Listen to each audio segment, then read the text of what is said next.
Jo Myers. I'm the author of the book Raise the Room. And this morning I want to show you a method I use, which is to use a Zoom window to interact with participants, but also to use a shared virtual document to interact with participants. And today I'm going to model some opening activities and warm-up things that you can do virtually using this method. So in order to set up your screen to make this work, you'll need to encourage your participants to take their Zoom window and move it to one side of their screen and size it a little bit smaller so that it's only taking up part of their screen.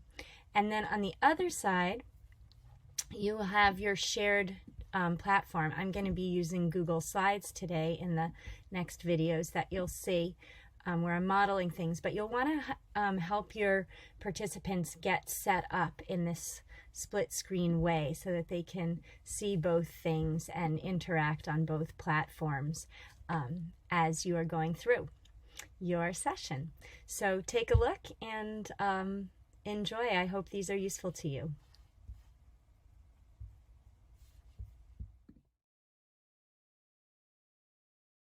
So this activity is basically a virtual sign-in sheet, and what I ask people to do is get onto the shared document and complete these columns. And you can obviously change up the columns however you want, change the question each time. Often what I'll do is I will, once this has been filled in, if it's a class that's meeting regularly, I'll copy this grid onto the next class session and just change the questions. So the names and the pronouns will remain from class to class, but these questions will change based on what we're planning to cover that day. Or they might be questions like, how did you do with the assignments this past week? What is one thing you learned that you're excited about? There's lots of different options for what you can put here once you have your list generated here. This is just an example of some ways that I do agendas visually using Google Slides. So this one is just has the aims on the left of what we hope to accomplish, and then on the right, some of the things that we'll do during this session. Another kind of agenda I like to use, and this is taken directly from a hands-on process that I like to use based on the Scrum format, is if we were in person, these to do, doing, and done cards would actually be sticky notes up on the wall. And then these cards would also be sticky notes. And as I would go, so this would be the agenda here. And then as we go through the class, I would move these along and insert those slides throughout the class. So it would look like this each time we did something. And then at the end, all of the cards would be moved over to this side when we're finished. So that's another way to do an agenda. And again, I would put these slides interstitially throughout the session so that people could keep track of where we were in our agenda.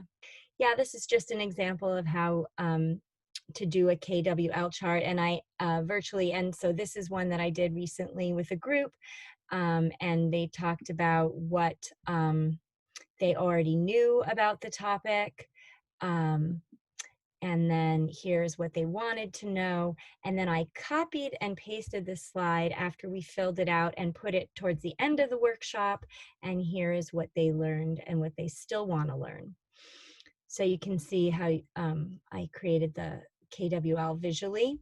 And then the other thing I added was these icons, and I use these icons a lot here on the side. You can see them, that people can pull over.